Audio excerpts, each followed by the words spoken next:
Hello മക്കളെ, welcome to Rans learning portal. Thank you very much miss. ഇത് ഭയങ്കര രസമായിട്ടോ, നിങ്ങളെ ഒരു വെൽക്കം ഭയങ്കര ഇഷ്ടമായി. ഏതായാലും എല്ലാ മക്കളോടും ഒരിക്കൽ കൂടെ ഞാനും എൻ്റെ ഒരു വെൽക്കം ചെയ്യാണ്. അപ്പോൾ റാൻസിന്റെ ഈ ലോകത്തിലേക്ക് എല്ലാ മക്കൾക്കും സ്വാഗതം. ഇന്ന് നിങ്ങൾ ഏവരും ആഗ്രഹിച്ച അല്ലെ, ഇത് ഭയങ്കര പ്രതീക്ഷയോട് കാത്തിരുന്ന റിസൾട്ട് വന്നു. അപ്പൊ ഞാൻ ഇന്ന് എൻ്റെ വീട്ടിൽ നിന്ന് വരുന്ന സമയത്ത് എൻ്റെ വീട്ടിലെ 2 മക്കള്, എൻ്റെ കാക്കൻ്റെ മോളും പെങ്ങളെ മോളും എന്ത് ചെയ്തിട്ടുണ്ട്, റിസൾട്ട് അവരുടെ SSLC റിസൾട്ട് വന്നു. അപ്പൊ അവർക്ക് ഉണ്ടായിട്ടുള്ള നിലവിൽ ഉണ്ടായിക്കൊണ്ടിരിക്കുന്ന ഒരു മാനസികാവസ്ഥയെ കുറിച്ചൊക്കെ പറയാൻ വേണ്ടിയിട്ടും രക്ഷിതാക്കളും അധ്യാപകരും വിദ്യാർത്ഥികളും അറിഞ്ഞിരിക്കേണ്ട ചില്ലറ കാര്യങ്ങളെ കുറിച്ചൊന്ന് പറയാൻ വേണ്ടിയിട്ടാണ് നമ്മൾ ഇന്ന് വന്നിട്ടുള്ളത്. സോ ഈ വീഡിയോ മുഴുവനായിട്ട് നിങ്ങൾ എല്ലാവരും നിർബന്ധമായിട്ടും കാരണം കാര്യം എന്താണെന്ന് വെച്ചാൽ, ഞാൻ ഇന്ന് മിസ്സെ അവിടെ റിസൾട്ട് വന്ന സമയത്ത് ഒരാൾക്ക് നല്ല മാർക്കും ഒരാൾക്ക് കമ്പാരിറ്റീവ്ലി 1-2 A+ കുറവ് ഉണ്ട് എന്നുള്ളതാണ്. അപ്പൊ ഞാൻ ഫുൾ A+ എന്നൊക്കെ പറഞ്ഞിട്ട് ലൈക്ക് അങ്ങനെ പറയുന്നില്ല. അപ്പൊ എല്ലാം 2 അടിപൊളി മാർക്കുണ്ട്. ആകെ 2 A+ കുറവാണ്, പക്ഷെ അതെന്തുണ്ട് A ഉണ്ട് എന്നുള്ളതാണ്.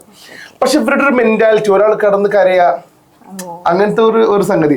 നമ്മളെത്ര വായ കൊണ്ട് മോട്ടിവേറ്റ് ചെയ്തിട്ടും ഇവരുടെ ഉള്ളിൽ ആ സാധനം എന്തെന്നില്ല, കയറുന്നില്ല എന്ന് പറയുന്ന ഒരു വല്ലാത്തൊരു സത്യമുണ്ട്. അപ്പോൾ ഇവരോടൊക്കെ ശരിക്കും ഞാൻ മിസ്സിനോടൊരു ചോദ്യം ചോദിക്കുകയാണ്, നിങ്ങൾ A+ ആണോ ശരിക്കും നിങ്ങളെ ലൈഫിൽ നിങ്ങളൊരു ടീച്ചറാക്കി മാറ്റിയത്? നിങ്ങൾ A+ ആണോ, അല്ലെങ്കിൽ നിങ്ങളെ പാഷൻ ആണോ? ഇല്ല സർ, എനിക്ക് തോന്നുന്നില്ല എന്റെ മാർക്ക് മാത്രം കൊണ്ടാണ് ഇവിടെ എത്തിയത്. എന്റെ ഡ്രീംസ് കൊണ്ടും കൂടിയാണ് ഞാൻ ഇവിടെ എത്തിച്ചേർന്നിട്ടുള്ളത്. തീർച്ചയായും എല്ലാവർക്കും തന്നെ പറയാനുള്ളത് ഇതാണ്. ശരിക്കും നമ്മളെല്ലാ പാരന്റ്സും മക്കളെല്ലാവരും ഒന്ന് മനസ്സിലാക്കേണ്ടത്. മിസ് ഒന്ന് അടുത്തേക്ക് നിൽക്കണം എന്നാണ് നമ്മുടെ ക്യാമറാമാൻ പറയുന്നത്.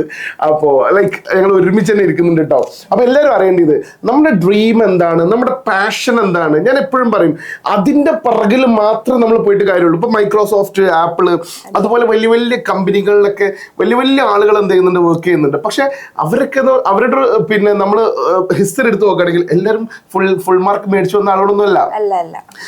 പകുതിന്ന് ഇപ്പൊ സോഫ്റ്റ്വെയർ എഞ്ചിനീയറിംഗിലൊക്കെ ടോപ്പ് ആയിട്ടുള്ള ആളുകൾ പകുതിന്ന് സ്കിപ്പ് ചെയ്തിട്ട് അവരുടെ പഠനം സ്കിപ്പ് ചെയ്തിട്ട് അവരുടെ പാഷന്റെ പിറകിൽ പോയിട്ടാണ് എന്ത് ചെയ്യുന്നത്, അവിടുത്തത്. ഈവൻ ഒരു 14 വയസ്സുള്ള ഒരു ചെറിയ ചെക്കൻ പോലും പിന്നെ ഹാക്കിങ് ചെയ്ത കാരണത്താൽ, വീട്ടിലിരുന്ന് ഹാക്കിങ് പഠിച്ച് കോഡിങ് യൂട്യൂബിൽ നോക്കി അവന്റെ പാഷൻ കൊണ്ട് പഠിച്ച കാരണത്താൽ ഇന്ന് ഗൂഗിൾ അവനെ പർച്ചേസ് ചെയ്തതാണ്. ഗൂഗിളിൽ ഏറ്റവും കൂടുതൽ ശമ്പളം വാങ്ങുന്ന ഒരു വണ്ണമന്തി പിന്നെ അവരുടെ ഒരു എന്താ പറയുക ക്രൂ എന്നൊക്കെ പറയാൻ പറ്റും. ഒരു 14 വയസ്സുകാരനാണ് നിങ്ങൾ മനസ്സിലാക്കണം. വണ്ണമന്തി എംപ്ലോയീസ് ആട്ടോ. അപ്പൊ എല്ലാവരും നമ്മുടെ പാഷനാണ് എല്ലാം. അല്ലാണ്ട് നമ്മളെ മാർക്ക് പറഞ്ഞ ജീവിതത്തിൽ വരുന്ന അധ്യാപകർക്കാണെങ്കിലും വിദ്യാർത്ഥികൾക്കാണെങ്കിലും ഒക്കെ എല്ലാവരും ഇത് പറഞ്ഞു തരുന്നുണ്ട്. പക്ഷെ ഉള്ളിൽ എന്തുകൊണ്ട് ഇത് കയറുന്നില്ല, ഒരു ഐഡിയ ഇല്ല. ഞങ്ങളൊക്കെ ചെറിയ ഇപ്പൊ ഈ കിട്ടിയ മാർക്ക് ഉണ്ടല്ലോ, ഞാൻ അവർ വന്ന സമയത്ത് തന്നെ ലൈക്ക് അവർ ഫോട്ടോ ഒന്ന് അയച്ചു കൊടുത്തു, ഒരു ഫ്രെയിം ഉണ്ടാക്കി അവർക്ക് കൊടുത്ത് ഹാപ്പി. ഞാൻ എപ്പോഴും പറയും, നിങ്ങൾ മനസ്സിലാക്കേണ്ടത് ഞാൻ മിസ്സിന്റെ മാർക്ക് അറിയുമെന്ന് അറിയില്ല, ഞാൻ എന്റെ മാർക്ക് നിങ്ങൾക്ക് ഡിക്ലെയർ ചെയ്തത് കേട്ടോ. SSLC എന്നെ സംബന്ധിച്ച് പറയുകയാണെങ്കിൽ ആകെ ഒരു B+ ഉള്ളൂ, ഒരു B+. ആ B+ ഉള്ളത് കെമിസ്ട്രിയില്ല, ബാക്കി കംപ്ലീറ്റ് C+. ഞാൻ ഇംഗ്ലീഷ് ടീച്ചറാണ്, എന്റെ ഇംഗ്ലീഷിന്റെ SSLC C ഉള്ളൂ. എന്നിട്ട് നമ്മൾ ഇംഗ്ലീഷ് ടീച്ചർ. അപ്പൊ +2 ഞാൻ ഭയങ്കരമായിട്ട് ഹാർഡ് വർക്ക് ചെയ്ത് കഷ്ടപ്പെട്ട് പഠിച്ചിട്ടും എന്റെ +2 റിസൾട്ട് ഒബ്വിയസ്ലി ഇംഗ്ലീഷിലും C തന്നെയാണ്. എന്നിട്ട് ഞാൻ ഇംഗ്ലീഷ് ടീച്ചറായി PG എടുത്തു അല്ലെ. മിസ്സിന്റെ റിസൾട്ടിന്റെ അങ്ങേപ്പുറത്തേക്ക് ലൈക്ക് മിസ് ഇപ്പോ പിന്നെ B.Ed കഴിഞ്ഞു. ലൈക്ക് B.Ed ഏതായിരുന്നു മിസ് ഇപ്പോ? ജസ്റ്റ് കുട്ടികളെന്ന് അറിയട്ടെ, എങ്ങനെയാണ് മിസ് ആ ഒരു B.Ed എടുക്കാനുള്ള ഒരു കാരണം എന്താ? അപ്പൊ നിങ്ങളിപ്പോ പിന്നെ +2 സയൻസ് എടുത്തു, അത് കഴിഞ്ഞു ഡിഗ്രി എടുത്തു.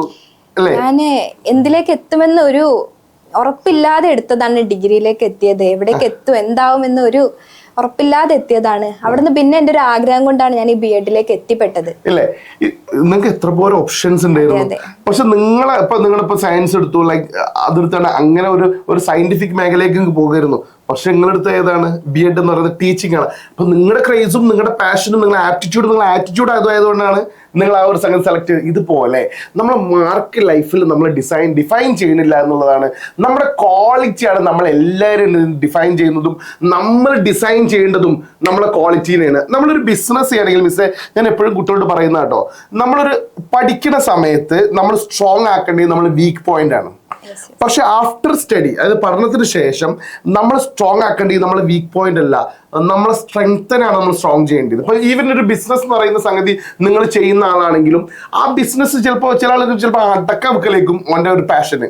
ഇപ്പൊ എൻ്റെ ഒരു സ്റ്റുഡന്റ് ഉണ്ടായിരുന്നു, അവന്റെ പാഷൻ എന്താണെന്ന് കന്നുണ്ടാവില്ലേ, കന്നുപൂട്ട്, അവന്റെ പാഷൻ അതായിരുന്നു. അവന്റെ പേര് അജിനാസോ ലൈക്ക് എന്റെ ഇതിലുണ്ട് കേട്ടോ. ലൈക്ക് അതിന്റെ ഫുൾ എല്ലാ കാളപ്പൂട്ട് മത്സരത്തിനും പോവുക. ശരിക്കും ആ നാട്ടിലുള്ള ഞാൻ +2 പഠിപ്പിച്ച ചെക്കന് ആ നാട്ടിൽ നിന്നൊരു കാരണവരാണ്. കാര്യം എല്ലാ കന്നുകൂട്ടിനും എല്ലാത്തിനും അവൻ പോവുക.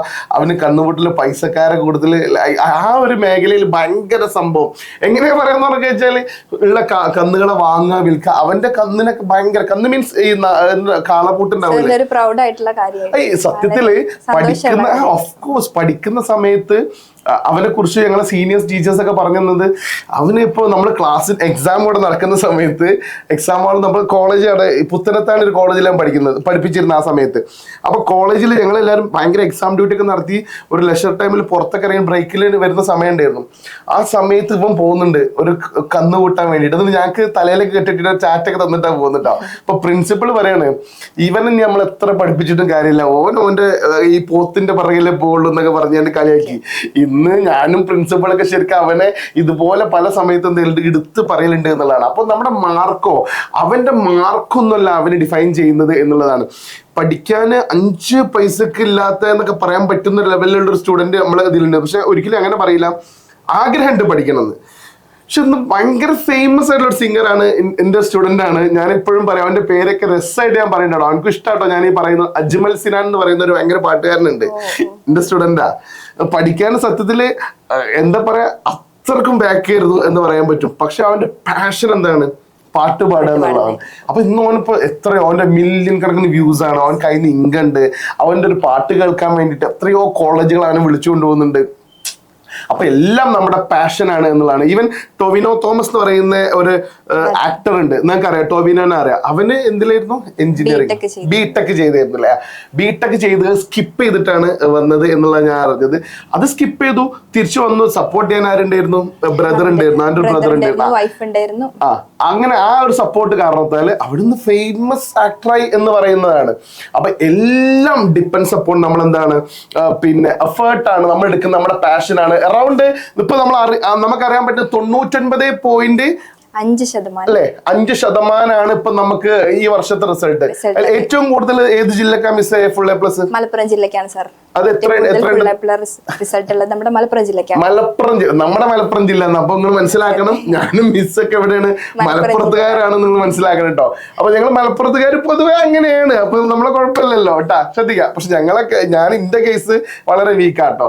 ബട്ട് ഞങ്ങളെ ഏരിയ നോക്കുകയാണെങ്കിൽ പിന്നെ ആ ഏരിയയില് ഡിഗ്രിയും PG മാത്രമേ എനിക്ക് മാത്രമേ ഉള്ളൂ എന്നുള്ളതാണ്. ഞങ്ങളൊരു ഏരിയ എടുക്കുകയാണെന്നുണ്ടെങ്കിൽ ഒരു 100 പേരെ വീടുകൾ എടുക്കുകയാണെങ്കിൽ ഡിഗ്രിയും PGയും BEd ഒക്കെ എനിക്ക് മാത്രമേ ഉള്ളൂ, ബാക്കി ഒന്നുമില്ല. അപ്പൊ അതിന്റെ ഇടയിലൊരു മുത്തരത്നാണ് നമ്മളൊക്കെ പറയാൻ പറ്റും. ഏതായാലും അതൊന്നും വലിയ സംഭവമല്ല.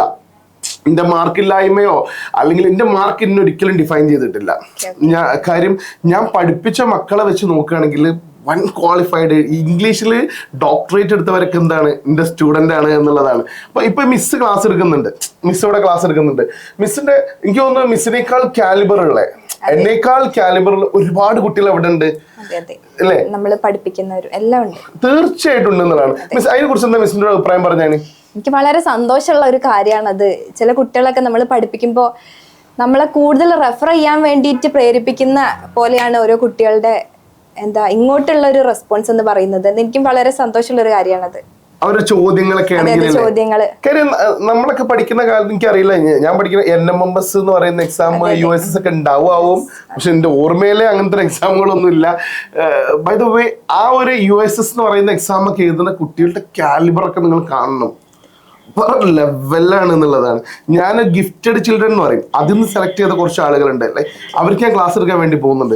ഒരു ഡിഗ്രി ലെവൽ സ്റ്റുഡന്റ് എന്താണോ ആ ഒരു കപ്പാസിറ്റി ആർക്കുണ്ട് ഈ USS പഠിക്കുന്ന കുട്ടികൾക്ക്.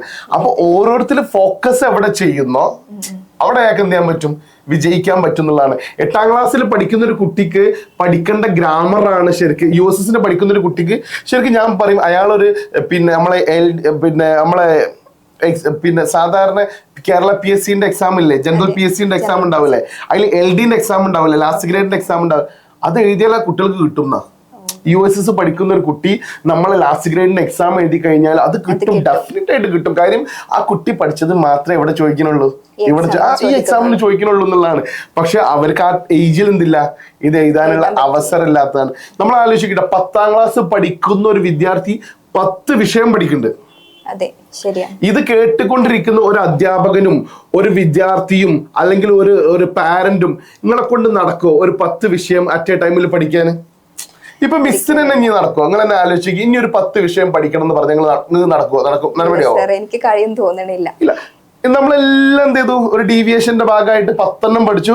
പിന്നെ നമ്മൾ പ്ലസ് 2 എത്തിയപ്പോ 6 അല്ലേ? പിന്നെ നമ്മൾ ഡിഗ്രിക്ക് എത്തിയ സമയത്ത് അതിന്റെ ഉള്ളിലുള്ള സബ് ടോപ്പിക്സും കാര്യങ്ങളൊക്കെ ആയിട്ട് ഇങ്ങനെ മാറിക്കൊണ്ടിരിക്കുകയാണ് ചെയ്യുന്നത്.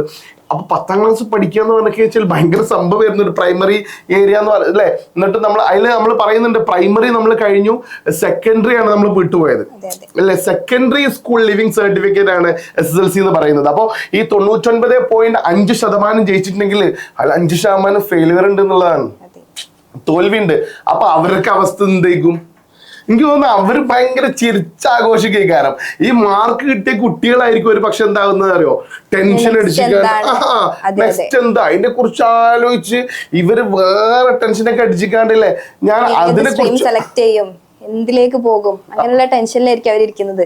പക്ഷെ ഈ 0.5 തോറ്റുപോയ ആൾക്കാരായിരിക്കും ഒന്നും ശരിക്കും ഹീറോസ്, അപ്കമിങ് ഹീറോസ് ആരാന്ന് പറയാൻ പറ്റും. അതിൻ്റെ ഒരു എക്സാമ്പിൾ ഉണ്ട്. അതായത് ഞാൻ പ്ലസ് 2 പഠിപ്പിക്കുന്ന സമയത്ത് ഞാൻ ലൈക്ക് പ്ലസ് 2 പരാജയപ്പെട്ട ഒരുത്തൻ തോറ്റു. അവൻ തോറ്റത് ഇംഗ്ലീഷിലാണ്. അപ്പൊ അവന്റെ പാരന്റ് എന്നെ വിളിച്ചോണ്ടേ അപ്പൊ എന്നോട് പറഞ്ഞു സ്പെഷ്യൽ ട്യൂഷൻ കൊടുക്കണം എന്ന് പറഞ്ഞു. അപ്പൊ ഞാൻ അവനക്ക് സ്പെഷ്യൽ ട്യൂഷൻ കൊടുത്തു. ട്യൂഷൻ കൊടുത്ത സമയത്ത് ഞാൻ അവനോട് പറഞ്ഞു, മോനെ ചോദ്യം ഇതായിരിക്കും, ഇത് ഉത്തരം, ഈ ഒന്നും നോക്കണ ധൈര്യമായിട്ട് എഴുതിക്കൊള്ളു. പക്ഷെ ഞാൻ അങ്ങനെ ഉത്തരം എഴുതി കൊടുത്തിട്ട് അവനക്ക് ശരിക്കും എഴുതാനേ പറ്റണില്ല. ഇംഗ്ലീഷ് നമ്മളുടെ ആൽഫബറ്റ് ഒക്കെ ഇങ്ങനെ ഒരു രക്ഷയില്ല. SSLC ഒക്കെ സ്ക്രൈബ് വെച്ച് എഴുതിയതാണ്, അങ്ങനെ വന്നതാണ്. അങ്ങനെ അവന്റെ റിസൾട്ട് വന്നു, വീണ്ടും ഫെയിലായി. ഒരു ഓപ്ഷനും ഇല്ല അവന്റെ മുന്നില്. അവന്റെ ഏട്ടൻ വക്കീല്, അവന്റെ പിന്നെ ഏട്ടന്റെ വൈഫ് വന്നിട്ട് മേക്കപ്പ് ആർട്ടിസ്റ്റ്, ഓരൊക്കെ വൻ സംഭവം. ഇവൻ അതിന്റെ ഇടയിൽ കൂടെ തോറ്റു എന്നൊക്കെ പറയുമ്പോൾ ഓന്റെ ഉമ്മക്കൊക്കെ ഭയങ്കര സങ്കടം. ഞാനൊക്കെ ക്ലാസ് എടുക്കാൻ വേണ്ടി പോകുന്ന സമയത്ത് എനിക്ക് ഇഷ്ടമുള്ള ഫുഡൊക്കെ തന്നിട്ട് എന്നെ ഭയങ്കരമായിട്ട് ട്രീറ്റ് ചെയ്തിട്ട് എന്റെ മോനിട്ടോ ബൈ ദ വേ ഞാൻ ഒരു പരിപാടിക്ക് അവനെ കണ്ട സമയത്ത് അവന്റെ അമ്മ പ്രൗഡായിട്ട് പറയട്ടാ, അവൻ അതിൽ തോറ്റിയില്ലേ മാഷെ. അതിന് ശേഷം ഞങ്ങള് SSLC യോഗ്യത ഉള്ള ഒരു കോഴ്സ് എന്താ നോക്കി. അപ്പൊ നോക്കിയ സമയത്ത് ഒപ്റ്റോമെട്രി എന്ന് പറയുന്ന ഒരു കോഴ്സ് ഉണ്ട്. അത് കഴിഞ്ഞ് ജെർമറ്റോളജിയോ ജേംസിനെ കുറിച്ച് പഠിക്കുന്ന നമ്മളെ കല്ലിനെ കുറിച്ച് സ്റ്റോണിനെ കുറിച്ചുള്ള ഒരു സ്റ്റഡി ആണ്. അങ്ങനെ അതിനെ കുറിച്ച് ഒരു പഠനത്തിനാവും പോയി. ലൈക്ക് ഓൺ വലിയൊരു ജ്വല്ലറിയിലാണ്, കാലിക്കറ്റ് വലിയ ജ്വല്ലറിയില് ഹൈ പേയ്മെന്റ് വാങ്ങുന്ന പൊസിഷനിൽ എത്തിയിട്ടുണ്ട് എന്നുള്ളതാണ്. അതായത് അവന്റെ കൂടെ പഠിച്ചിട്ട് ഇന്ന് പ്ലസ് 1ഉം പ്ലസ് 2ഉം ഒക്കെ പാസ്സായി ഡിഗ്രിക്ക് 3 വർഷത്തിന് പോയിക്കൊണ്ടിരിക്കുന്ന ആള് ഫൈനൽ ഇയർ എത്തിയപ്പോഴത്തേന് ഇവൻ നല്ല ശമ്പളം വാങ്ങുന്ന ഒരുത്തനായി മാറി എന്നുള്ളതാണ്. അപ്പൊ നിങ്ങൾ മനസ്സിലാക്കേണ്ടത് ലൈഫിൽ നമ്മളെ മാർക്കല്ല, നമ്മളെ ഹാർഡ് വർക്കും പ്ലസ് ലക്കും കൂടെ വേണം. നമ്മൾ ഇനി എത്ര ഹാർഡ് വർക്ക് ചെയ്താലും കാര്യമില്ല, ലക്ക് എന്ന് പറയുന്ന ഒരു ഫാക്ടർ വളരെ ഇമ്പോർട്ടന്റ് ആണ്. ഇപ്പൊ നമ്മളൊരു ഇന്റർവ്യൂവിന് പോവാണെങ്കിൽ ഇപ്പൊ മിസ് ഇവിടെ ഒരു ഇന്റർവ്യൂ അറ്റൻഡ് ചെയ്തതാണ്. എത്രയോ ആളുകൾ ഇന്റർവ്യൂ നമ്മൾ നടത്തിയിട്ടുണ്ട്, പക്ഷെ എല്ലാവരും നമ്മൾ സെലക്ട് ചെയ്തോ? ഇല്ല. കാര്യം എന്താണ്? ലൈക്ക് ക്ലാസ് എടുക്കാനും പ്രസന്റേഷനും എല്ലാം ഒരു പക്ഷെ ഓക്കെ, എല്ലാവരും ഓക്കെ ആയിരുന്നു കേട്ടോ, എവ്രിബഡി ഈസ് ഓക്കെ. ആ സമയത്ത് എനിക്ക് ഭയങ്കര ഇഷ്ടമായിരുന്നു എല്ലാവരും പ്രസന്റേഷനും. കാര്യം EMA കോളേജ് എന്ന് പറയുന്ന കോളേജിലാണ് നമ്മൾ അന്ന് ഇന്റർവ്യൂ നടത്തിയിരുന്ന സമയത്തൊക്കെ എല്ലാവരും പ്രസന്റേഷൻ അടിപൊളിയാണ്. അപ്പൊ ഇത് നമ്മളതിലെന്ത് ചെയ്യും, ഒരു ഫിൽട്രേഷൻ ഓരോരുത്തരും ഓരോ മാർക്ക് കൊടുത്താൽ ഒരു ഫിൽറ്ററിങ് നടത്തുന്ന സമയത്ത് ലക്ക് പിന്നെ നോക്കി വെച്ചാല് നമ്മള് അതിലുള്ള കുറച്ചും കൂടെ ഒരു സാധനം ഉണ്ടാവില്ലേ, എല്ലാവരും എടുക്കുമ്പോൾ ഒരു സ്പെഷ്യൽ ഒരു സാധനം ഒന്നും ഉണ്ടാവില്ലേ. അപ്പൊ അതിലൊരു മാർക്കിന്റെ ക്വാളിറ്റി ബേസിലാണ് നമ്മൾ മിസ്സിനെ ഇവിടെ എടുത്തത് പോലെ. ലൈക്ക് ഇങ്ങനെ ഒരുപാട് ലക്ക് പറഞ്ഞ സാധനം ഇറ്റ്സ് വെരി ഇമ്പോർട്ടൻറ്റ്. ലക്ക് പറഞ്ഞ ഇപ്പൊ ഇന്നലൊക്കെ ഞങ്ങളുടെ നാട്ടിൽ മലപ്പുറത്ത് എഡ്രിക്കോട് എന്ന് പറയുന്ന സ്ഥലമുണ്ട്. ഇന്ന് പിന്നെ ഒരു ഫാമിലി എയർപോർട്ടിലൊക്കെ ഭയങ്കര ഹാപ്പി ആയിട്ട് പോകുന്ന ഒരു ഫാമിലി, ഒരു എങ്ങനെ പറയാ, ഒരു രക്ഷയില്ല. ഒരു കണ്ടെയ്നറിന് വന്നിട്ട് നിയന്ത്രണം വിട്ടിട്ട് അല്ലെ 16ഓളം വണ്ടിക്കാണ് ഇടിച്ചത്. അതിൽ 2 ആൾക്കാർ മരിക്കുകയാണ് ചെയ്തത്. നിങ്ങൾ ആലോചിച്ച് എത്ര ഹാപ്പി ആയിട്ട് വരുന്ന ഒരു ഫാമിലിയാണത്. ഇതൊക്കെ ലൈഫ് അങ്ങനെയാണ്, ലൈഫിന്റെ ഒരു ഭാഗമാണ് ഇതൊക്കെ. മനുഷ്യന്മാര് അല്ലെ ജനിക്കണ്, ജീവിക്കണ്, മരിക്കണ്, റൊട്ടേഷൻ അല്ലെ. പക്ഷെ ജനിക്കണ്, ജീവിക്കണ്, ലൈഫിൽ നിങ്ങളെല്ലാവരും അത്ഭുതം സൃഷ്ടിക്കണം, എന്നിട്ട് മരിക്കണം അല്ലെ. അതാണ് നമ്മളെ 2 വ്യത്യാസമുണ്ട്. ജനിക്കുക, ജീവിക്കുക, മരിക്കുക. ഇതിനെ ഓർഡിനറി പീപ്പിൾ എന്നാ പറയാ. ജനിക്കുക, ജീവിക്കുക, അത്ഭുതം സൃഷ്ടിക്കുക, മരിക്കുക. അയാളെ വിളിക്കുന്ന പേര് എക്സ്ട്രാ ഓർഡിനറി പേഴ്സൺ എന്നാ പറയാ. He does something extra. അയാൾ കുറച്ച് എക്സ്ട്രാ എന്തോ ചെയ്യുന്നുണ്ട് എന്നുള്ളതാണ് നമ്മൾ മനസ്സിലാക്കുക. അപ്പൊ നമ്മൾ എന്തെങ്കിലും എക്സ്ട്രാ ചെയ്യണ സമയത്ത് ഇപ്പൊ ഞാൻ മിസ്സിന്റെ ഒരു പേഴ്സണൽ കാര്യം പറയാണ്. വീണ്ടും ഞാൻ കാര്യം എല്ലാവർക്കും വിവിഡായിട്ട് ഇത് മനസ്സിലാവണം. നിങ്ങളിപ്പോ ഡിഗ്രിക്ക് പോണ സമയത്ത് എത്രയോ ആളുകൾ ഉണ്ടാവില്ലേ കല്യാണം കഴിപ്പിച്ചുകൂടെ എന്നൊക്കെ ചോദിച്ചിട്ടില്ലേ? അതെ അതെ തീർച്ചയായിട്ടും ഇല്ലേ, ചോദിച്ചിട്ടുണ്ടായിരുന്നു. ഒരുപാട് ആളുകൾ ചോദിച്ചിട്ടുണ്ടാവും. അപ്പൊ നിങ്ങൾ മനസ്സിലാക്കേണ്ടത് നിങ്ങൾ അതിന്റെ പിറകിൽ സപ്പോർട്ട് ചെയ്ത് പോയിണെങ്കിൽ ഇല്ല എവിടെ എത്തിയിട്ടുണ്ടാവില്ല, എവിടെ എത്തൂല, വീട്ടിലിരിക്കും അല്ലെ.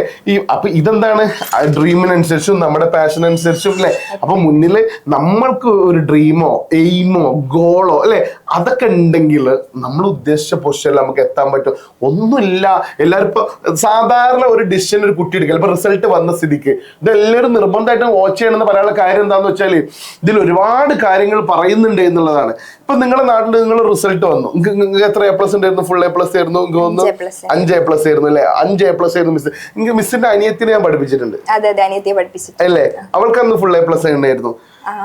ഫുൾ A+ ആയിരുന്നു. എനിക്ക് തോന്നുന്നു ഫുൾ A+. എനിക്ക് അന്ന് ഒരു ഫുള്ളോ 9 അങ്ങാണ്ട്, ഒരു A+ അങ്ങാണ്ട് കുറവുണ്ടായിരുന്നു തോന്നുന്നുണ്ട്. അപ്പൊ ഒരു A+ അങ്ങാണ്ട് കുറവ്. എന്നിട്ട് റീവാലുവേഷൻ കൊടുക്കുന്നൊക്കെ പറഞ്ഞിട്ട് ഭയങ്കര ഇതൊക്കെ ഉണ്ടായിരുന്നു. ഏതായാലും അത്രയും നല്ല മാർക്കുള്ള ഒരു അനിയത്തിയൊക്കെ ഉണ്ടായിരുന്നു. പിന്നെ അപ്പൊ ഇതിന്റെ ചുറ്റുപാട് ഇപ്പൊ നിങ്ങളെ ഫാദർ ഭയങ്കര ഒരു ഗട്ടുള്ള ആളായതുകൊണ്ട് ഒരു മോളെ എവിടേക്ക് പോകണം എന്നുള്ള ഒരു ഡിസിഷൻ എടുക്കാനുള്ള ഒരു കപ്പാസിറ്റി മുമ്പേക്ക് ഉണ്ടായിരുന്നു. പക്ഷെ ഒരു കോമൺ, അതായത് ഒരു ഓർത്തഡോക്സ് ഫാമിലി ആണെന്നുണ്ടെങ്കിൽ അവരെല്ലാം ഡിസൈഡ് ചെയ്യുന്നത് നൈബേഴ്സിന്റെ കൂടിക്കാണ്ട് ഇനിയിപ്പോ എന്താ അല്ലെ, എന്താ പഠിക്കാൻ വേണ്ടി പോകുന്നത്, ഇങ്ങനെ ഒരുപാട് ചോദ്യങ്ങൾ അയൽവാസികളുടെ ഗ്രൂപ്പില്, കുടുംബ ഗ്രൂപ്പില് അല്ലെ. +1 എന്നിട്ട് സയൻസാ ഹ്യൂമാനിറ്റീസാ കൊമേഴ്സാ അവർക്കനുസരിച്ച് ചിലപ്പോൾ ഈ കുട്ടിക്ക് ഇതൊന്നും താല്പര്യം ഉണ്ടാവില്ല. ഞാൻ പഠിപ്പിച്ച യൂണിവേഴ്സിറ്റി പഠിപ്പിക്കുന്ന ഒരു കുട്ടിന്റെ താല്പര്യം എന്തായിരുന്നു പറയും, 10ാം ക്ലാസ് കഴിഞ്ഞിട്ട് അവളുടെ ഡ്രീം എന്താ വെച്ചപ്പോ എനിക്ക് ഓട്ടക്കാരി ആവണം. വേറെ ഒന്നുമില്ല, അവളുടെ മുന്നിൽ സയൻസ് ഹ്യൂമാനിറ്റീസ് ഒന്നും അവൾക്ക് എന്തല്ല ഫോക്കസേ അല്ല. 10ാം ക്ലാസ്സിൽ ഫുൾ A+ ഉണ്ട്, എനിക്ക് ഓട്ടക്കാരി ആയി മതി. അപ്പൊ എനിക്ക് എന്തെടുക്കണം, എനിക്ക് സയൻസ് വേണ്ട, എനിക്ക് എന്ത് മതി, എനിക്ക് ഹ്യൂമാനിറ്റീസ് മതി, ആർട്സ് വിഷയം മതി, ഹ്യൂമാനിറ്റീസ് മതി. അപ്പൊ എല്ലാരും പറഞ്ഞു മോളെ ഹ്യൂമാനിറ്റീസ് എടുത്താൽ എനിക്ക് ഫുൾ A+ ഇല്ലേ 10ല്, ഹ്യൂമാനിറ്റീസ് എടുത്തിട്ട് വല്ല കാര്യമുണ്ടോ എന്നൊക്കെ ചോദിച്ചിട്ട് മിസ് എടുത്ത് വെച്ച ക്ലാസ് ആവൂലേ, നേരത്തെ എടുത്ത് വെച്ച ക്ലാസ് ആവൂലേ, നവാസ് സാർ എടുത്ത് വെച്ചാവൂലേ. ഓക്കെ, നോ വറി, അവിടെ കിടക്കട്ടെ. നവാസ് സാർ എടുത്ത് വെച്ച ക്ലാസ് ആണല്ലേ. ശ്രദ്ധിക്കുക. അപ്പൊ നമ്മൾ ഓരോരുത്തരുടെ പാഷൻ ഉണ്ട്. എനിക്കൊക്കെ ഒരു പാഷൻ ഉണ്ടായിരുന്നു, ലൈക്ക് പിന്നെ ടീച്ചർ ആവാന്നുള്ളത് തന്നെയായിരുന്നു എന്റെ പാഷൻ. പിന്നെ അതിനേക്കാൾ പാഷൻ ഉള്ള ഒരു സംഗതി, ടീച്ചിങ്ങിനേക്കാൾ ഒരു പാഷൻ ഉള്ള ഒരു കാര്യം വീണ്ടും കിട്ടും, ബിസിനസ് തന്നെയാണ് എന്റെ passion. What ever I do, I like business. ഞാൻ എന്ത് ചെയ്യുകയാണെങ്കിലും എനിക്ക് ഇഷ്ടമാണ്, നമ്മൾ ഹാപ്പി ആവുക എന്നുള്ളതാണ്. ബിസിനസിന്റെ ഒരു പ്രത്യേകത നമുക്ക് വൻ പൊട്ടലൊക്കെ ഉണ്ടാവും, വൻ പരാജയം, വൻ സക്സസിന്റെ ടൈമിന്റെ ലൈഫിൽ ഉണ്ടായിട്ടുണ്ട്, വൻ പരാജയം അല്ലെ. ഈ സമയം ഒരു പക്ഷെ എന്റെ ഫെയിലിയറിന്റെ ടൈമാണ്. അതുകൊണ്ടാണ് ഞാനിങ്ങനെ ലൈക്ക് ഞാൻ എന്റെ ഡ്രീം ഒക്കെ, പക്ഷെ one day I'm not waiting for, I'm doing for that one day. ഞാൻ ആ ഒരു ദിവസത്തിന് വേണ്ടി ഞാൻ വെയിറ്റ് ചെയ്യല്ല, ഞാൻ ആ ഒരു ദിവസത്തിന് വേണ്ടി വർക്ക് ചെയ്യുക എന്നുള്ളതാണ്. ഇപ്പൊ നിങ്ങളായിട്ട് ഇന്ററാക്ട് ചെയ്യുന്നത് പോലും എന്റെ ആ ഒരു വൺ ഡേക്ക് വേണ്ടിയിട്ടാണ് അല്ലെ. ഇപ്പൊ ഇങ്ങനെ ഒരു ചാനൽ, ഈ ഒരു ഏജിൽ നമ്മൾ ഇങ്ങനെ ഒരു ചാനൽ സ്റ്റാർട്ട് ചെയ്യുന്നത്, അത് 0ന്ന് ഇന്ന് നമുക്കൊരു ഹാപ്പി ഡേ ആണ്. കാര്യം നമ്മളൊരു വീഡിയോ 1 മില്യൺ അടിക്കുന്ന ഒരു ദിവസമാണ് ഇന്നത്തെ ഒരു ദിവസം. ഞങ്ങൾ ഇട്ട ഒരു വീഡിയോ, എൻ്റെ ഒരു വീഡിയോ 1 മില്യൺ അടിച്ച ഒരു ദിവസമാണ് ദിവസം. അപ്പൊ നമ്മളെ മാവും പൂക്കും അല്ലെ, നമ്മളുടെ ഒരു ദിവസം വരും. നമ്മളെല്ലാ പാരന്റ്സും ഇതൊക്കെ കേൾക്കുമ്പോഴൊക്കെ ഇത് എല്ലാവരും പറയുന്നതല്ലേ എന്ന് പറയും. എല്ലാവരും പറയുന്നതും ഡിഫറെന്റ് ആയിട്ടാണ്. ഞങ്ങൾ രണ്ടുപേരും ഞങ്ങളുടെ എക്സ്പീരിയൻസ് ആണ് പറയുന്നത്. എല്ലാ മക്കളും, പെൺകുട്ടികളുടെ ഒരു കാര്യത്തിൽ ഒരു പെൺകുട്ടിക്ക് A+ കിട്ടിയ അയാളുടെ ഫാമിലി എന്നുള്ള റെസ്പോൺസ് എന്തായിരിക്കും നിങ്ങളൊരു അഭിപ്രായം പറഞ്ഞാൽ? പൊതുവെ ഒരു ഓർത്തഡോക്സ് ഫാമിലിനെ കുറിച്ച് പറഞ്ഞാൽ മതി. അവര് ഓർത്തഡോക്സ് ഫാമിലി ആണെന്നുണ്ടെങ്കിൽ നെക്സ്റ്റ് എന്ത് സ്ട്രീം അവർ എന്ത് പഠിച്ചാലും കുഴപ്പമില്ല, ഹ്യൂമാനിറ്റീസ് ആയാലും കുഴപ്പമില്ല, സയൻസ് ആയാലും അങ്ങനെ പ്രത്യേകിച്ച് ഒന്നുമില്ല. ഒരു ആൺകുട്ടിയാണെന്നുണ്ടെങ്കിലോ സയൻസ് എടുത്ത് പഠിക്കണം. ഓർത്തഡോക്സ് ഫാമിലി എന്ന് സാർ പറഞ്ഞതുകൊണ്ട് പറയാണ്, സയൻസ് എടുത്താലേ ഭാവി ഉണ്ടാവുള്ളൂ. പെൺകുട്ടിയാണെങ്കിൽ ഓക്കെ, +2 കഴിഞ്ഞാൽ വേറെ വീട്ടിലേക്ക് പോകാനുള്ള പെൺകുട്ടി, അത്രേ ഉള്ളൂ. +2 കഴിഞ്ഞാൽ ഇത് കറക്റ്റ് കേട്ടോളൂ കേട്ടോ, +2 കഴിഞ്ഞാൽ വേറെ വീട്ടിലേക്ക് പോവാനുള്ള പെൺകുട്ടി. അതാണ് നമ്മളെ എല്ലാരും ചിത്രം വരച്ചു വെച്ചിട്ടുള്ളത്. അതിൽ നിന്ന് ചേഞ്ച് വരുത്തേണ്ടത് ആരാണ്? നമ്മൾ ഓരോരുത്തരാണ് അല്ലെ. ഇപ്പൊ ഈ കുപ്പായം ഞാൻ ഇന്നലെ ഇട്ടതെന്ന് സങ്കല്പിക്കുക, ലൈക്ക് ഞാൻ ഇന്നിട്ട കുപ്പായം, ഞാൻ ഇതേ കുപ്പായം നാളെയും കൂടെ ഇട്ടാലേ, ഞാൻ ചേഞ്ച് ചെയ്യണില്ല എന്നുണ്ടെങ്കിൽ ഞാൻ മാറുന്നില്ല, ഞാൻ നാറുകയാണ് ചെയ്യുക അല്ലെ, ഞാൻ സ്മെല് ചെയ്യും അല്ലെ. ലൈക്ക് ദാറ്റ് നമ്മൾ ചേഞ്ച് ചെയ്യൽ എങ്ങനെയാണ്? നമ്മുടെ അല്ലെ, നമ്മുടെ കർമ്മങ്ങൾ എന്ത് ചെയ്യണം? നമ്മൾ ചേഞ്ച് വരുത്തണം, നമ്മുടെ തോട്ട് ചേഞ്ച് വരുത്തണം. ആ സമയത്ത് നമ്മൾ മുന്നിൽ ഉണ്ടാവുള്ളൂ, ഒരു സക്സസ് ഉണ്ടാവുള്ളൂ എന്നുള്ളതാണ്. ഗവൺമെന്റ് തരുന്ന മാർക്ക് മക്കളെ ദയവ് ചെയ്തിട്ട് ബിലീവ് ചെയ്യരുത്. ബിലീവ് ചെയ്യരുത്. ഐ സ്വയ കാര്യം എന്റെ മാർക്ക് വെച്ചിട്ട് എന്റെ മാർക്കും ഞാൻ വീണ്ടും പറയാം. എന്റെ മാർക്കളി എന്റെ സുഹൃത്ത് എന്ന് പറയുന്ന ഒരുത്തനുണ്ട്, ഫാരിസ് എന്ന് പറയും. ഫാരിസ് അവന്റെ മാർക്കും വേറൊരു ഇംഗ്ലീഷ് അധ്യാപകന്റെ മാർക്ക് ലിസ്റ്റോടെ കൊണ്ടുവന്നിട്ട് അവർ രണ്ടുപേരും കൂടെ ഒരു ഇന്റർവ്യൂവിന് അറ്റൻഡ് ചെയ്യാൻ വേണ്ടി ഇരുത്തുകയാണെന്നുണ്ടെങ്കിൽ മാർക്കിനെ ബേസ് ചെയ്ത് നോക്കുകയാണെങ്കിൽ ഫാരിസ് ഔട്ടാണ്. ഞാൻ ഫാരിസിന്റെ പേര് തന്നെ പറയും. കാര്യം എന്താന്ന് വെച്ചാല് ആ ഫാരിസ് സൈലത്തിന്റെ ഇംഗ്ലീഷിന്റെ PSC അധ്യാപകനാണ്. പറഞ്ഞു മനസ്സിലാകണ്ടോ? അപ്പൊ മാർക്കിന് നോക്കുകയാണെന്നുണ്ടെങ്കിൽ വേറെ ആളുകൾ ചിലപ്പോൾ 5 മാർക്ക് ഉണ്ടാവും, ഫാരിസ് ബിലോ ആവറേജ് ആയിരിക്കും. പക്ഷെ അവന്റെ കഴിവാണ് അവൻ എന്ത് ചെയ്യുന്നത് മുന്നിലെത്തിക്കുന്നത് എന്നുള്ളത്. അപ്പൊ നിങ്ങൾ ഓരോരുത്തരും എന്ത് ചെയ്യണം, നമ്മുടെ കഴിവിനെ അണ്ടർസ്റ്റാൻഡ് ചെയ്യണം. നിങ്ങൾക്ക് ഓരോരുത്തർക്കും വ്യത്യസ്തമായ കഴിവുകളുണ്ട്. ആ കഴിവുകളൊക്കെ നിങ്ങൾ എല്ലാവരും എന്ത് ചെയ്യണം, അണ്ടർസ്റ്റാൻഡ് ചെയ്തുകൊണ്ട് നിങ്ങളുടെ ആറ്റിറ്റ്യൂഡ് പറഞ്ഞാൽ ഒരു മനോഭാവം. എനിക്ക് ഒരു മാനസികമായിട്ട് ഞാൻ ഹാപ്പി ആവുന്നത് ഏറ്റവും കൂടുതൽ ഇമ്പോർട്ടൻസ് പൈസക്കാണോ പ്രയോറിറ്റി, ഹാപ്പിനെസ്സിനാണോ പ്രയോറിറ്റി? നമ്മുടെ ഹാപ്പിനെസ്സിന് തന്നെയാണ്. Of course. കേട്ടോ നിങ്ങൾ എല്ലാവരും പറയും. ഇപ്പൊ ഈ മിസ്സിന് ഇവിടെ ക്ലാസ് എടുക്കാൻ വേണ്ടി രാവിലെ മുതൽ വൈകുന്നേരം വരെയൊക്കെ ഇവിടെ നിൽക്കുന്ന ദിവസമുണ്ട്. പക്ഷെ ഇതൊരു ഇൻട്രസ്റ്റ് ഇല്ലെങ്കിൽ നിങ്ങൾക്ക് ഹാപ്പി ഉണ്ടാവുമോ? ഇല്ല. ഈ മേഖല ഇൻട്രസ്റ്റഡ് ആയതുകൊണ്ട് മാത്രമാണ് എന്ത് ചെയ്യുന്നത് ഇവിടെ ഹാപ്പി ആവാൻ പറ്റുന്നത് എന്നുള്ളതാണ്. അപ്പൊ ഫസ്റ്റ് പ്രയോറിറ്റി എല്ലാവരും കൊടുക്കേണ്ടത് നമ്മുടെ ഹാപ്പിനെസ്സിനാണ്, അല്ലാണ്ട് പൈസക്കൊന്നുമല്ല. ബൈ ദ വേ പൈസ വേണ്ട എന്നൊന്നും അല്ല കേട്ടോ. പൈസ നമുക്ക് എന്ത് ചെയ്യുന്നുണ്ട്, പൈസ നമുക്ക് ഹാപ്പിനെസ് കൊണ്ടുവരാൻ പറ്റും അല്ലേ? പൈസ മാത്രമല്ല എവരിത്തിങ്. അതെ പൈസ മാത്രമല്ല എന്ന് പറയുന്നതാണ്. ചിലപ്പോ ഞാൻ പറയും ബാങ്ക് 0 ബാലൻസ് ആയ ഒരുത്തിന് വളരെ ഹാപ്പിയാണ്. നമുക്ക് കടങ്ങളില്ല എന്ന് ആലോചിച്ചാൽ മതി, സമാധാനമുണ്ട്. എന്തൊരു സമാധാനം ഉണ്ട് അല്ലേ? ഇവിടുന്ന് അങ്ങോട്ട് പോകാം, പിന്നീട് ഉണ്ടാക്കിയെടുത്താൽ മതി എന്നുള്ളതാണ്. പട്ടിണിയൊന്നും നമ്മുടെ നാട്ടിൽ നിലവിലില്ല എന്നുള്ളതാട്ടോ. ഇനി വരില്ല എന്നൊന്നും പറയാൻ പറ്റൂല. കാര്യം ഇന്ത്യ പാക് യുദ്ധമൊക്കെ കൊടും ഭീകരമായിട്ട് നടന്നുകൊണ്ടിരിക്കുകയാണ്. മാത്രമല്ല ഇന്ന് കേട്ടൊരു ന്യൂസ് ഫ്ലൈറ്റുകളൊക്കെ സ്റ്റോപ്പ് ചെയ്യണം എന്നുള്ളതാണ്. അതൊക്കെ ഭയങ്കര പ്രശ്നങ്ങളാണ്. കാര്യം യാത്രാ സൗകര്യങ്ങളൊക്കെ ബുദ്ധിമുട്ടാവുക എന്ന് പറഞ്ഞൊക്കെ വെച്ചാൽ നമുക്കിവിടെ ഒരുപാട് ഇറക്കുമതി ഇമ്പോർട്ടിങ് എക്സ്പോർട്ടിങ് ഒക്കെ കുറഞ്ഞു കഴിഞ്ഞാൽ പിന്നെ സാധനങ്ങൾക്ക് വില കൂടുതലും കാര്യങ്ങളൊക്കെ വരും. പിന്നെ ജോലിയില്ലായ്മ ഉണ്ടാവും. കാര്യം എന്താണെന്ന് വെച്ചാൽ വിദേശത്തുള്ള ആളുകൾ ഇവിടെ വന്നിട്ട് നിൽക്കാനാണല്ലോ ഇവിടെ ഈ കൺസ്ട്രക്ഷൻ മേഖല ഒക്കെ നടക്കുന്നത്. ആളുകൾക്ക് ഇങ്ങോട്ട് വരാൻ പറ്റണില്ല. പിന്നെ എന്തിനോടെ കൺസ്ട്രക്ട് ചെയ്യുന്നത്? പിന്നെ ഇവിടെ ഇങ്ങനെ പ്രശ്നം നടക്കാതെ എന്തിനും ഇങ്ങോട്ട് വരണം? അവിടെ സ്റ്റേ ചെയ്യാനുള്ള പരിപാടികളൊക്കെ എന്ത് ചെയ്യും ആളുകൾ നോക്കും. ഇന്നിപ്പോ എന്നിട്ട് ഒരാൾ സംസാരിച്ചപ്പോ ഷാഫി എന്തിനാണ് നാട്ടിൽ നിന്ന് സ്ട്രഗിൾ ചെയ്യുന്നത്, just come back to Saudi Arabia എന്നാ പറയുന്നത്. സൗദിക്ക് വായോ, നമുക്ക് ഇവിടെ സെറ്റിൽ ആവാം, ഫാമിലിനെയും പിക്ക് ചെയ്യുന്നൊക്കെ പറഞ്ഞിട്ട് എന്നെ വിളിക്കുകയാണ് ചെയ്തത്. അപ്പൊ വലിയ സംഭവമായിട്ടൊന്നും അല്ല, എന്റെ സുഹൃത്താണ്, ആത്മാർത്ഥമായിട്ട്. അപ്പൊ അവിടെ അങ്ങനത്തെ ഒരു ലൈഫ് സ്റ്റൈൽ അടിപൊളിയായിട്ട് ലീഡ് ചെയ്യാൻ പറ്റുന്ന ഒരു സ്റ്റൈൽ ഉണ്ട്. പക്ഷെ നമുക്ക് നമ്മുടെ നാട്, നമ്മളെ മണം, നമ്മളെ മക്കള്, ആ ഒരു ഹാപ്പിയിൽ ഞാൻ എൻ്റെ വാപ്പ അമ്മ അവരുടെ ഹാപ്പിനെസ്സിനാണ് ഞാൻ ഫസ്റ്റ് പ്രയോറിറ്റി. അതാണ് എൻ്റെ ഹാപ്പിനെസ് എന്ന് പറയുന്നത്. എനിവേ ഏതായാലും എല്ലാ മക്കളോടും പറയാനുള്ളത്, SSLCന്റെ റിസൾട്ട് ഒരിക്കലും അത് കൂടുതലാണെങ്കിൽ അഹങ്കരിക്കാനും കുറവാണെങ്കിൽ വിഷമിക്കാനുള്ള ഒരു റിസൾട്ട് അല്ല നിങ്ങൾക്ക് കിട്ടിയിട്ടുള്ളത്. ബൈ ദ വേ മറിച്ച് നിങ്ങൾക്ക് നമുക്ക് ഒരളവ് അല്ലെ എനിക്ക് കിട്ടി. ഞാൻ അന്ന് എഴുതാൻ പറ്റിയതിന് എനിക്ക് കിട്ടി. ഇപ്പൊ നന്നായിട്ട് പഠിച്ചപ്പോൾ എൻ്റെ ഏട്ടന്റെ മോനുണ്ടായിരുന്നു. അവൻ SSLCന്റെ അന്ന് അവനക്ക് തലച്ചോറിന് പനി തുടങ്ങിയിട്ട് അൽമാസ് ഹോസ്പിറ്റലിൽ നിന്ന് പിന്നെ ആംബുലൻസിൽ കൊണ്ടുവന്നിട്ട് SSLC എക്സാമിന് ഇരുത്തിയത്. പക്ഷെ അവന്റെ ഡ്രീമും പാഷനും എന്തായിരുന്നു? നേഴ്സ് ആവുക എന്നുള്ളതായിരുന്നു. ജവാദ് എന്ന പേരടക്കി ഞാൻ പറയുന്നുണ്ട്. ജവാദിന്റെ ആഗ്രഹം നേഴ്സ് ആവുക എന്നുള്ളതാണ്. അവന് +2ന്റെ എക്സാം സയൻസ് എടുക്കാൻ ഒരു മാർഗമില്ല. കാര്യം മാർക്ക് കുറവാണ്. എക്സാമിന് ഓവർ ടെൻഷൻ ആയിക്കാൻ ഡിപ്രഷൻ ആയിക്കാൻ എന്ത് ചെയ്തതാണ് പനി പിടിക്കുന്നതാണ്. ബൈ ദ വേ അവന് ഗ്രാജുവലി പിന്നെ എന്ത് ചെയ്തു, ഒരു സയൻസ് പ്രൈവറ്റ് ആയിട്ട് നമ്മൾ പഠിക്കുമല്ലോ, അവിടെ പഠിച്ച് അതിൽ നല്ല മാർക്ക് എടുത്ത് BSc നഴ്സിംഗിന് ഓനിപ്പോ പിന്നെ ഇവിടെ ചെയ്തുകൊണ്ടിരിക്കുകയാണ്, ബാംഗ്ലൂര് ചെയ്തുകൊണ്ടിരിക്കുകയാണ്. മാത്രല്ല ഈ ഒരു വർഷം കൂടെ കഴിഞ്ഞാൽ ഒരൊറ്റ പേപ്പർ ബാക്ക് ഇല്ല എന്നുള്ള കേട്ടോ. ഈ ഒരു വർഷം കഴിഞ്ഞാൽ ഓൻ നേഴ്സായി. അവന്റെ ഒരു ഡിസ്റ്റന്റ് കസിനൊക്കെയാണ്, അവന്റെ ഒരു കസിനൊക്കെയാണ് ശരിക്ക് അൽമാസിന്റെ കബീർ ഡോക്ടർ എന്ന് പറയുന്ന ഡോക്ടേഴ്സ്. അപ്പൊ അവനെ ആദ്യമേ അവരെന്ത് ചെയ്തിട്ടുണ്ട്, അങ്ങോട്ട് വായോ എന്ന് പറഞ്ഞപ്പോൾ അവനും ലൈഫിൽ ചെറുപ്പം മുതലേ എന്ത് ചെയ്തു, ആ ഒരു ഹോസ്പിറ്റൽ മേഖലയാണ് അവനക്ക് ഇഷ്ടമുണ്ടായിരുന്നത്. അങ്ങനെ അവിടെ അവൻ സെലക്ട് ചെയ്യാം, അവന്റെ പാഷൻ അങ്ങോട്ട് ഡൈവേർട്ട് ചെയ്തു എന്നുള്ളതാണ്. അവൻ അതായി എന്നുള്ളതാണ്. അപ്പൊ നമ്മുടെ മാർക്കല്ല ഡിഫൈൻ ചെയ്യുന്നത്, നമ്മുടെ ക്വാളിറ്റി ആണ്. അപ്പൊ അതിനനുസരിച്ച് നമ്മൾ ലൈഫ് എന്ത് ചെയ്യുക, സെറ്റ് ചെയ്യുക. മറ്റൊരാൾക്ക് വേണ്ടി നിങ്ങൾ എന്ത് ചെയ്യണ്ട, ഒരു ഡിസിഷൻ എടുക്കണ്ട. നിങ്ങൾക്ക് വേണ്ടിയിട്ട് എന്ത് ചെയ്യുക, ഓരോ തീരുമാനങ്ങൾ എടുക്കുക. 1, 2, 3, 4, 5 അല്ല, 10,000 തവണ നിങ്ങൾ എഴുതി ആലോചിക്കണം. വെറുതെ ആലോചിച്ചാൽ പോരാ, നിങ്ങൾ എഴുതിയിട്ട് നിങ്ങളുടെ മേഖല എഴുതണം. ഇപ്പൊ ഞാൻ എന്റെ പിന്നെ ഓരോരുത്തർക്കും ഇപ്പൊ എന്റെ മകൾ എന്താവണം എന്ന് എനിക്കൊരു ആഗ്രഹം ഉണ്ടാവും. ഞാൻ പറയും ചിലപ്പോൾ എൻ്റെ മകളെ ഞാൻ ചില ജോലിക്ക് ഞാൻ വിടൂല. കാര്യം ചിലപ്പോൾ അവരെ വസ്ത്രധാരണക്ക് ഇഷ്ടപ്പെടാത്തതാവും, അല്ലെങ്കിൽ അവര് ഫുഡ്ക്ക് ഇഷ്ടപ്പെടാത്തതാവും, അല്ലെങ്കിൽ അവള് ഞാൻ ഇന്ന സ്ഥലത്തേക്ക് ഞാൻ വിട്ട അവിടുത്തെ കൾച്ചർക്ക് ഇഷ്ടപ്പെടാത്തതാവും, അല്ലെങ്കിൽ അവർ പഠിക്കുന്നത് അത്ര സ്ട്രെയിൻ ചെയ്തൊക്കെ പഠിക്കണ്ട എന്ന് പറയുന്നത്. ലൈക്ക് നമുക്ക് ഓരോ ചിന്തകളാണ്. അല്ലെങ്കിൽ നിന്റെ മോൾ എനിക്ക് കാണാൻ ആഗ്രഹിക്കുന്നത് ഇന്ന മേഖലയിലാണ്. അപ്പൊ ഞാൻ എത്രത്തോളം വില്ലിങ് ആണോ ഇല്ല അതിനനുസരിച്ചാണ്. ഇപ്പൊ നിങ്ങളെ ഫാദർ വൻ സപ്പോർട്ടാണ് എന്തിന് ടീച്ചിങ് എന്ന് പറയുന്ന ഒരു സംഗതിക്ക് നിങ്ങൾ അല്ലെ. പക്ഷെ വേറൊരു മേഖലയ്ക്ക് എനിക്ക് തോന്നുന്നു മൂപ്പർക്ക് ഇഷ്ടപ്പെട്ട 1-2 മേഖലകളുണ്ട്. അതിക്കൊക്കെ എനിക്ക് തോന്നി നിങ്ങളെ ഫാദറിനെ പേഴ്സണലായിട്ട് അറിയുന്നോണ്ടാണ്. നിങ്ങൾക്ക് അറിയോ നിങ്ങളെ ഫാദർ എനിക്കറിയാന്നുള്ളത്? അല്ലേ, ഗഫൂർക്കല്ലേ പേര് അല്ലെ? Yes yes. ഞങ്ങൾ തന്നെ ശരിക്കും മിസ്സും ഞാനും കൂടെ ക്ലാസ് എടുക്കുന്നത് ഫസ്റ്റ് ആയിട്ട് ആ ഫ്രെയിമിൽ ഒരുമിച്ച് തന്നെ വരുന്നത് കേട്ടോ. അപ്പൊ അതിനോണ്ടാണ് ഞങ്ങൾ ഇങ്ങനെ സംസാരിക്കുന്നത് കേട്ടോ. അപ്പൊ ലൈക്ക് അവരുടെ ഫാദറിന് ഒരുപാട് ഡ്രീംസ് ഒക്കെ ഉണ്ട്. നിങ്ങളെ വീട് എത്ര ഇയറിന്റെ പഴക്കണ്ട്? 160 വർഷം പഴക്കമുള്ള വീടാണ് ഇവരെ വീടെന്നൊക്കെ പറയുന്നത്. അത്രയും ഭയങ്കര തറവാട്ടുകാരാണ്. അപ്പൊ ഇവര് പക്കൊക്കെ ഒരുപാട് ഡ്രീമും കാര്യങ്ങളൊക്കെ ഉണ്ട്. ഇവരൊക്കെ എപ്പോഴും നിങ്ങളെ ഫാദറിന്റെ ഡ്രീമിലാട്ടോ നിങ്ങളുള്ളത്.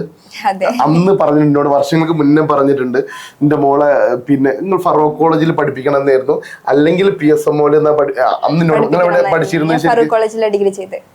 കണ്ടില്ലേ, അന്നിനോട് പറഞ്ഞ ആ ഒരു സാധനം അതായിരുന്നു, അവിടെ പഠിപ്പിക്കണം എന്നായിരുന്നു. അത് നിങ്ങളെന്തോ റിലേഷൻ എന്തോ ഉണ്ടോ, ലൈക്ക് എന്തോ ഒരു കണക്ഷൻ എന്തോ ഫാദറിന് അവിടെ ഉണ്ട് അങ്ങനെയൊക്കെ പറഞ്ഞിരുന്നു എന്നോട്. അതുപോലെ ഇപ്പൊ നിങ്ങൾ ബൈ ദ വേ എന്റെ അതേ കമ്പനിയിലേക്ക് എന്ത് ചെയ്തു ഒരു ടീച്ചറായി വരാൻ പറ്റിയെന്നുള്ളതാണ്. അപ്പൊ എല്ലാവരും മനസ്സിലാക്കുക, നമ്മുടെ പാരന്റ്സ് ഒക്കെ സപ്പോർട്ടുള്ള ഒരു ഡ്രീമിലേക്ക് നമ്മളെല്ലാവരും എന്ത് ചെയ്യുക, പിന്നെ നമ്മുടെ ഗോളും നമ്മുടെ എയിമും നമ്മുടെ ലക്ഷ്യമൊക്കെ എന്ത് ചെയ്യുക സെറ്റ് ചെയ്യുക. അപ്പൊ എല്ലാവരുടെ ഹാപ്പിനെസ്സോട് കൂടിയിട്ടുള്ള ഒരു ജോലി ആവണം നമ്മുടെ ജോലി എന്നുള്ളതാണ്. ഒരാളുടെ കീഴിൽ വർക്ക് ചെയ്യൽ മാത്രമല്ല, നമുക്ക് ഒരുപാട് ആൾക്ക് ജോലി കൊടുക്കാൻ പറ്റുന്ന ഒരു പൊസിഷനെ കുറിച്ചൊക്കെ എന്ത് ചെയ്യാം നിങ്ങൾ ഓരോരുത്തരും ആലോചിക്കുക എന്നുള്ളതാണ് കേട്ടോ. എനിക്ക് ചെറിയൊരു അസുഖം, ഞാൻ അൺഹെൽത്തിയാണ്, ചെറിയ പ്രശ്നമുണ്ട്. നിങ്ങൾക്ക് ഞാൻ ലൈവ് ക്ലാസ്സിൽ പറഞ്ഞത്. ഏതായാലും എനിവേ ഇന്നത്തെ റിസൾട്ട് എല്ലാവർക്കും ഹാപ്പി ആവട്ടെ. No tension, no worry. എല്ലാവരും ഈ വീഡിയോ കാണാം, മാക്സിമം നിങ്ങളെ ഫ്രണ്ട്സിലേക്ക് എന്ത് ചെയ്യുക, ഷെയർ ചെയ്യുക. വേറെ എന്തെങ്കിലും പറയണ്ട മിസ്സിന്?